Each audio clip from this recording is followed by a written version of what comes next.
Hello, everyone. A message before we begin. If you are a Christian or someone deeply connected to your faith, you may not like what I'm about to say.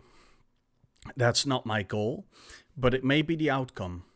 I'm not here to mock or attack you. I'm here to question ideas that many of us have been taught to accept without question. So I ask one thing: stay respectful, keep an open mind, and hear this through to the end.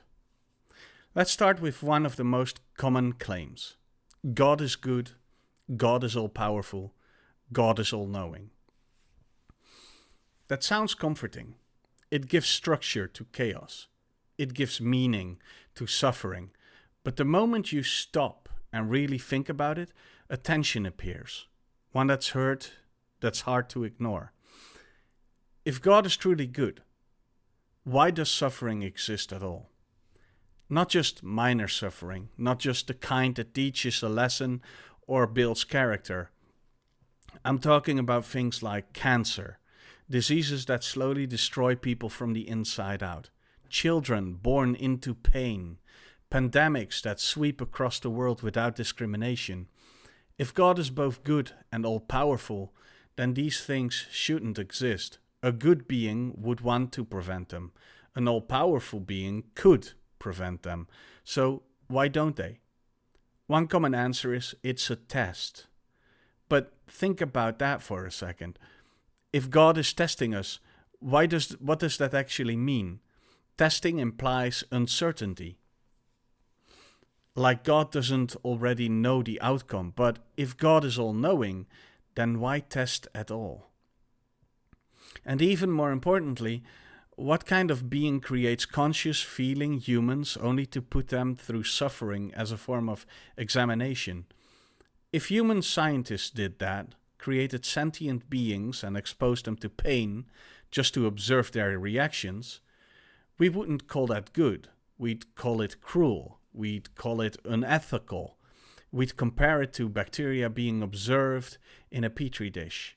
So, if we reject that behavior in humans, why do we accept it when we attribute it to God? That leads to another core belief: God created humans in his image. At first glance, that sounds empowering. It suggests we carry something divine within us. But then you look at humanity. We are flawed. We lie, we hurt each other, we are selfish, emotional, inconsistent, we build and destroy in the same breath.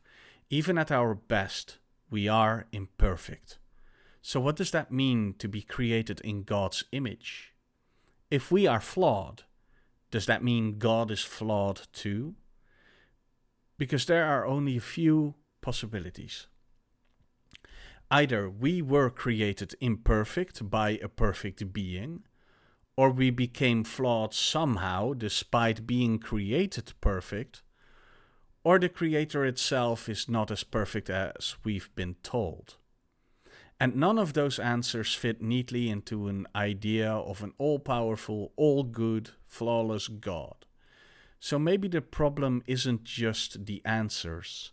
Maybe the problem is the way we are asking the question in the first place. What if God isn't a person? What if God isn't a being that watches, judges, tests, or intervenes? What if we've been trying to humanize something that was never human to begin with?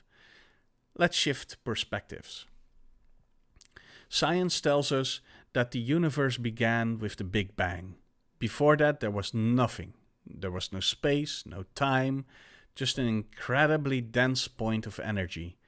Everything that exists today came from that singular origin: energy. Not a man in the sky, not a voice, not a judge, just energy. Now here's the thought. What if that energy is what people have been calling God?